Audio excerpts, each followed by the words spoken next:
Ceci est l'histoire d'un homme marqué par une image d'enfance. La scène qui le troubla par sa violence et dont il ne devait comprendre que beaucoup plus tard la signification, eut lieu sur la grande jetée d'Orly, quelques années avant le début de la Troisième Guerre mondiale.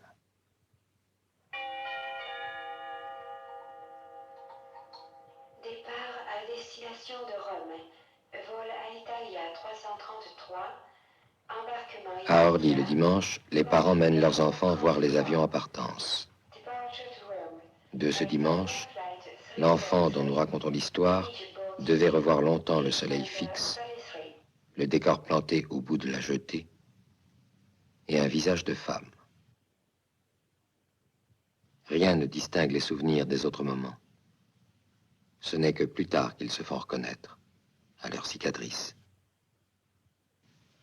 Ce visage qui devait être la seule image du temps de paix à traverser le temps de guerre, il se demanda longtemps s'il l'avait vraiment vu, ou s'il avait créé ce moment de douceur pour étayer le moment de folie qui allait venir. Avec ce bruit soudain, le geste de la femme, ce corps qui bascule, les clameurs des gens sur la jetée, brouillés par la peur. Plus tard, il comprit qu'il avait vu la mort d'un homme. Et quelque temps après vint la destruction de Paris.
Beaucoup moururent. Certains se crurent vainqueurs, d'autres furent prisonniers.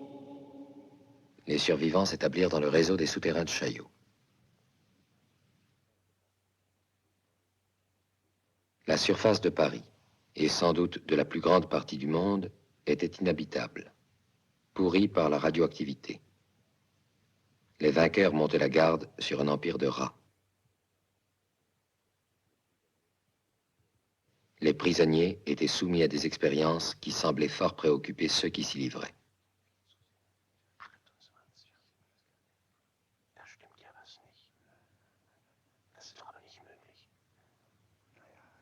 Was kann denn da in dem? Ja, wenn es noch 3 Minuten aussetzt, sind wir drüber. 3 Minuten? Ja. Nein, schauen Sie doch. Das geht ja nicht, es geht wieder runter. Nein, es geht die Kontraktion innen zu. Ja, da ist ein merkwürdiger Reflex. Das ist eine Iris sehen können. Das kommt von dem Thalamus, glaube ich. Kann sein, kann sein. Au terme de l'expérience, les uns étaient déçus, les autres étaient morts ou fous.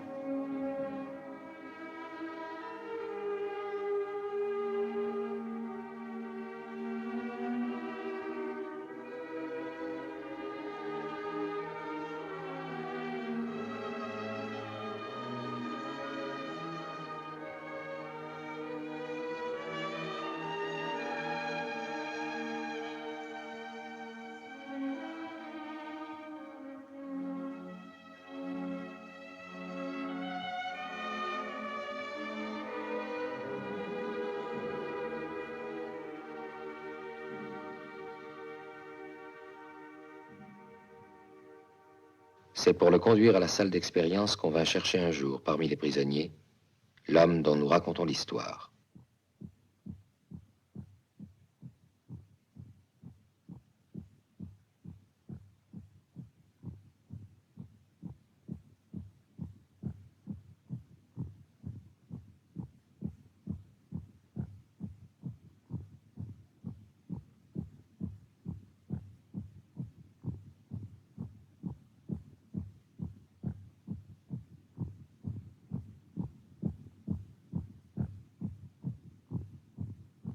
Il avait peur. Il avait entendu parler du chef des travaux. Il pensait se trouver en face du savant fou, du docteur Frankenstein. Il vit un homme sans passion qui lui expliqua posément que la race humaine était maintenant condamnée, que l'espace lui était fermé, que la seule liaison possible avec les moyens de survie passait par le temps. Un trou dans le temps, et peut-être y ferait-on passer des vivres, des médicaments, des sources d'énergie. Tel était le but des expériences, projeter dans le temps des émissaires, appeler le passé et l'avenir au secours du présent. Mais l'esprit humain a chopé. Se réveiller dans un autre temps, c'était naître une seconde fois adulte. Le choc était trop fort. Après avoir ainsi projeté dans différentes zones du temps des corps sans vie ou sans conscience, les inventeurs se concentraient maintenant sur des sujets doués d'images mentales très fortes. Capables d'imaginer ou de rêver un autre temps, ils seraient peut-être capables de s'y réintégrer. La police du camp épiait jusqu'au rêve. Cet homme fut choisi entre 1000 pour sa fixation sur une image du passé.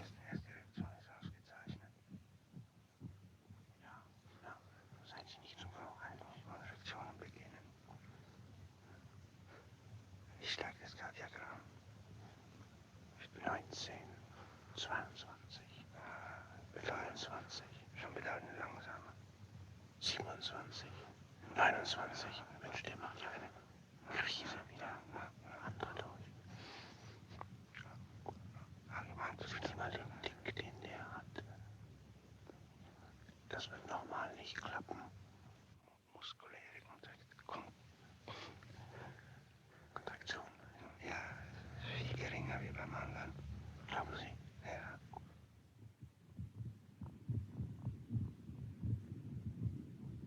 Au début, rien d'autre que l'arrachement au temps présent et ses chevalets. On recommence.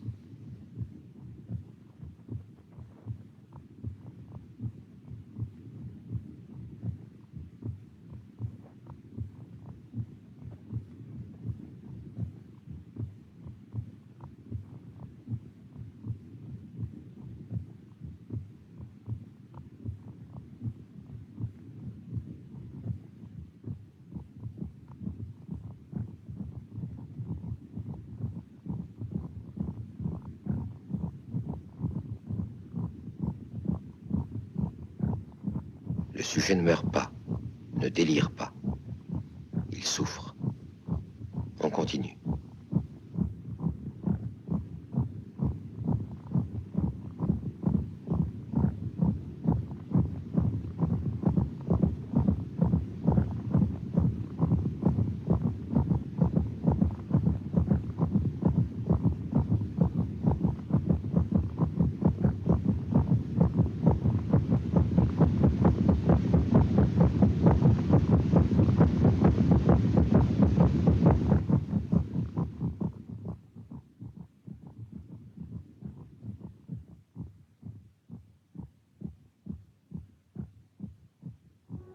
Au 10e jour d'expérience, des images commencent à sourdre, comme des aveux.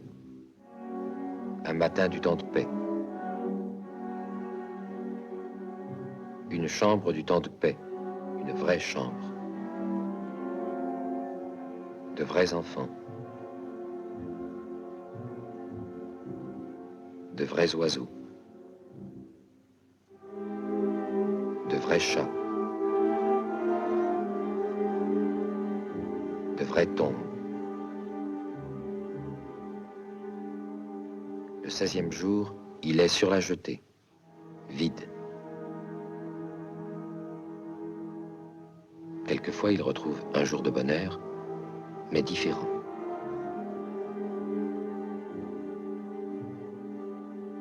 Un visage de bonheur, mais différent. Des ruines. Une fille qui pourrait être celle qu'il cherche. Il la croise sur la jetée. D'une voiture, il la voit sourire. D'autres images se présentent, se mêlent, dans un musée qui peut être celui de sa mémoire.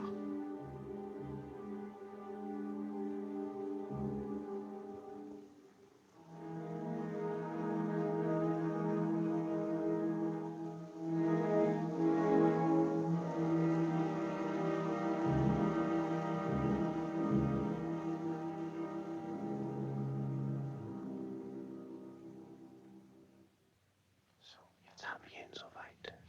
Die Hälfte von ihm ist hier. Die andere Hälfte, die ist in der Vergangenheit. So, das ist ja sehr schön. Dieser erste Teil ist ausgezeichnet gelungen. Jetzt müssen wir bloß lang genug. Le 30e jour, la rencontre a lieu. Cette fois, il est sûr de la reconnaître. C'est d'ailleurs la seule chose dont il est sûr, dans ce monde sans date, qui le bouleverse d'abord par sa richesse.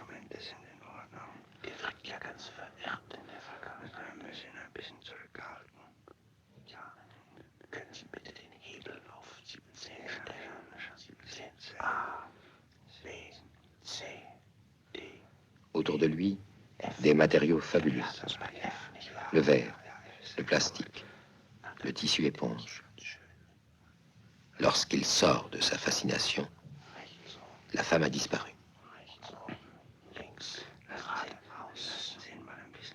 Ceux qui mènent l'expérience resserrent leur contrôle, le relancent sur la piste. Le temps s'enroule à nouveau. L'instant repasse.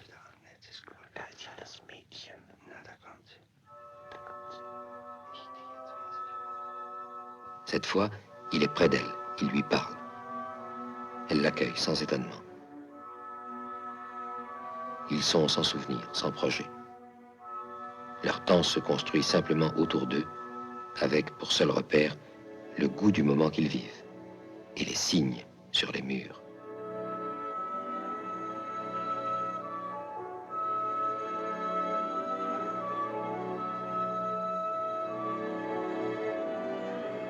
Plus tard, ils sont dans un jardin. Il se souvient qu'il existait des jardins.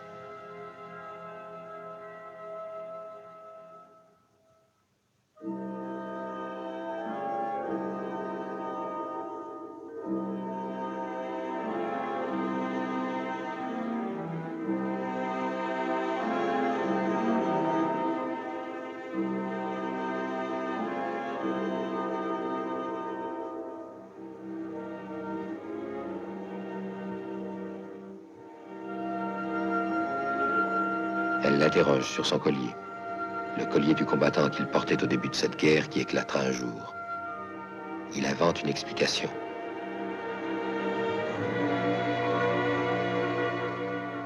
Il s'arrête devant une coupe de séquoia couverte de dates historiques. Elle prononce un nom étranger qu'il ne comprend pas.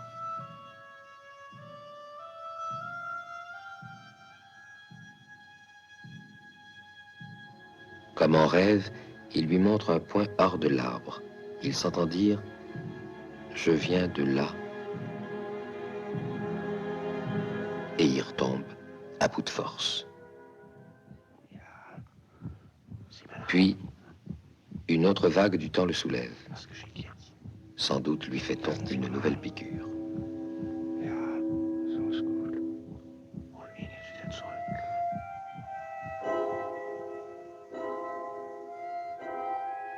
Maintenant, elle dort au soleil.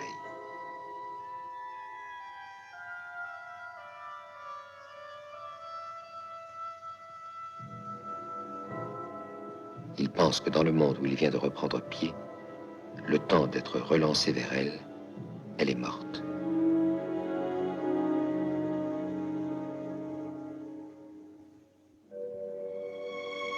Réveillé, il lui parle encore.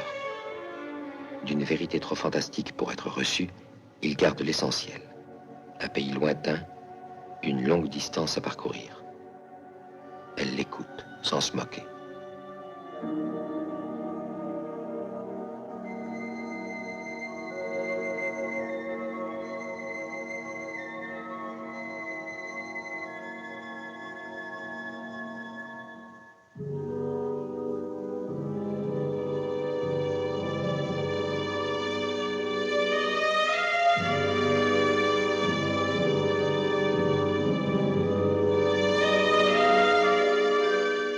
Est-ce le même jour?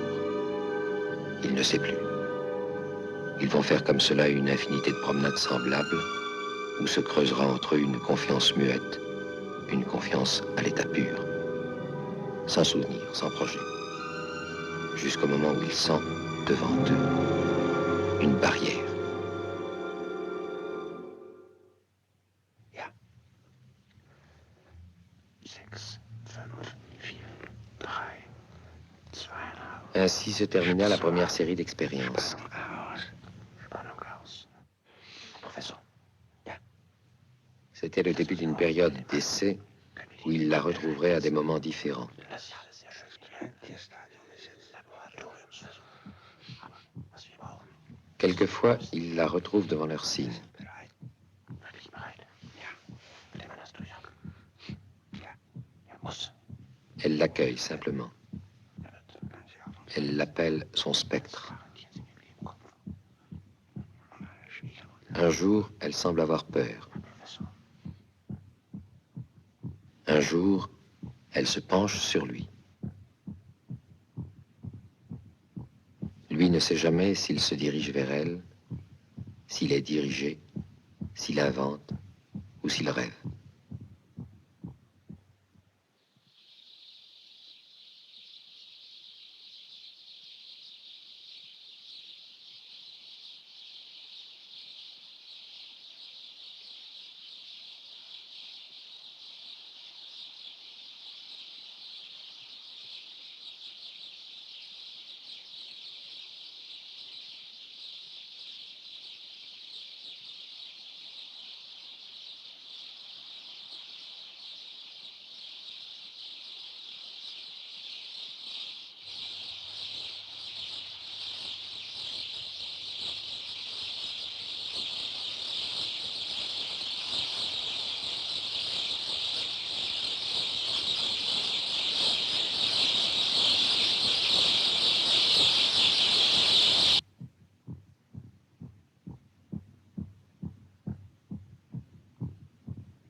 Vers le 50e jour, ils se rencontrent dans un musée plein de bêtes éternelles.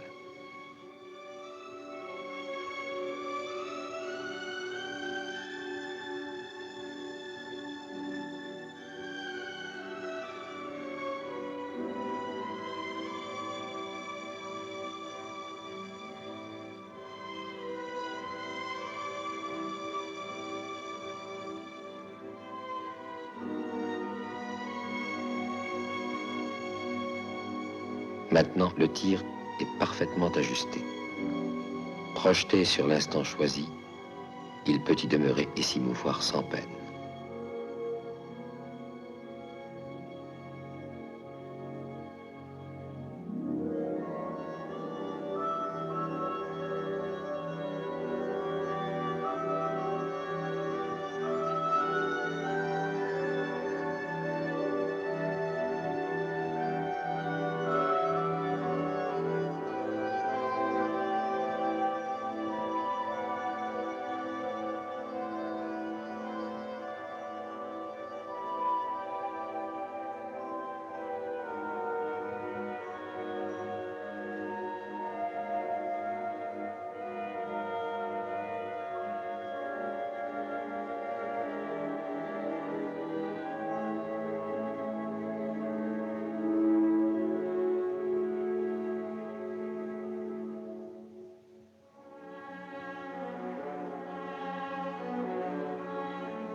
Elle aussi semble apprivoisée.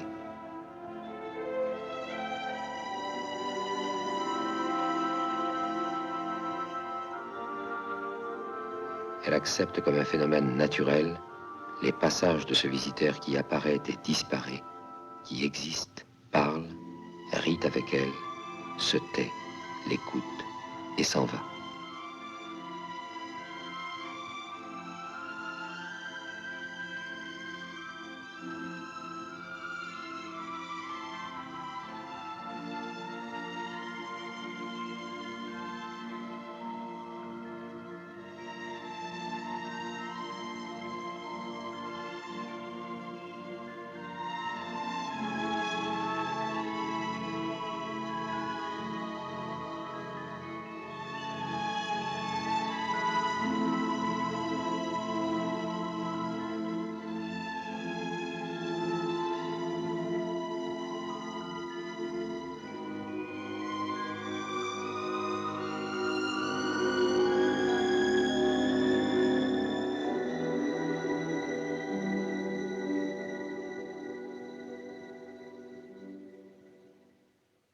Lorsqu'il se retrouva dans la salle d'expérience, il sentit que quelque chose avait changé. Le chef du camp était là. Aux propos échangés autour de lui, il comprit que devant le succès des expériences sur le passé, c'était dans l'avenir qu'on entendait maintenant le projeter. L'excitation d'une telle aventure lui cacha quelque temps l'idée que cette rencontre au muséum avait été la dernière.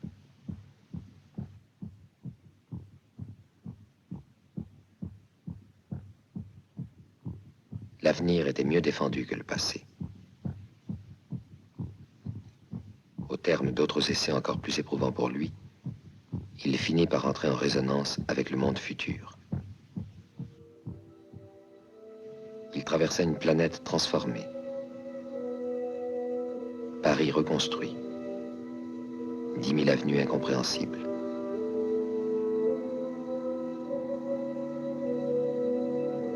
D'autres hommes l'attendaient. La rencontre fut brève. Visiblement, il rejetait ses scories d'une autre époque. Il récita sa leçon. Puisque l'humanité avait survécu, elle ne pouvait pas refuser à son propre passé les moyens de sa survie.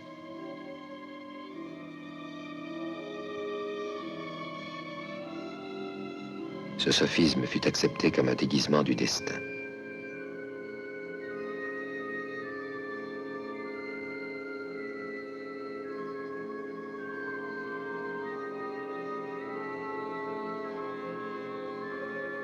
On lui donna une centrale d'énergie suffisante pour remettre en marche toute l'industrie humaine, et les portes de l'avenir furent refermées.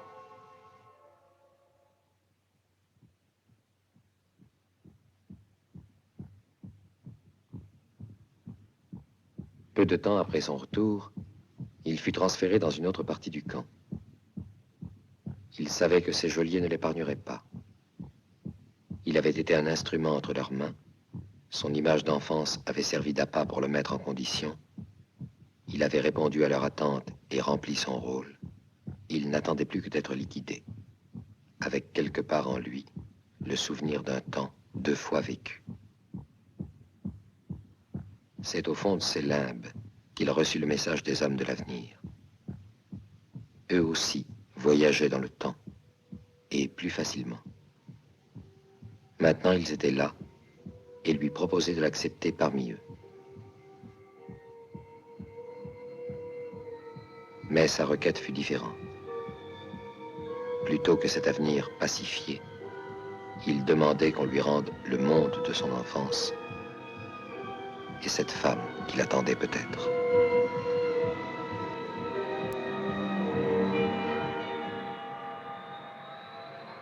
Une fois sur la grande jetée d'Orly, dans ce chaud dimanche d'avant-guerre où il allait pouvoir demeurer, il pensa avec un peu de vertige que l'enfant qu'il avait été devait se trouver là aussi à regarder les avions. Mais il chercha d'abord le visage d'une femme au bout de la jetée.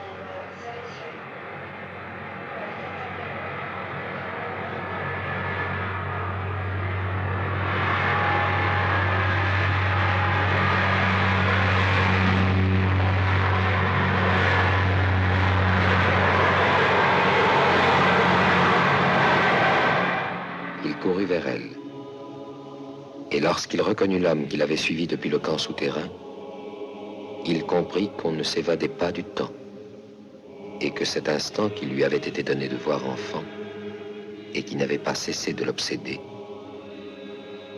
c'était celui de sa propre mort.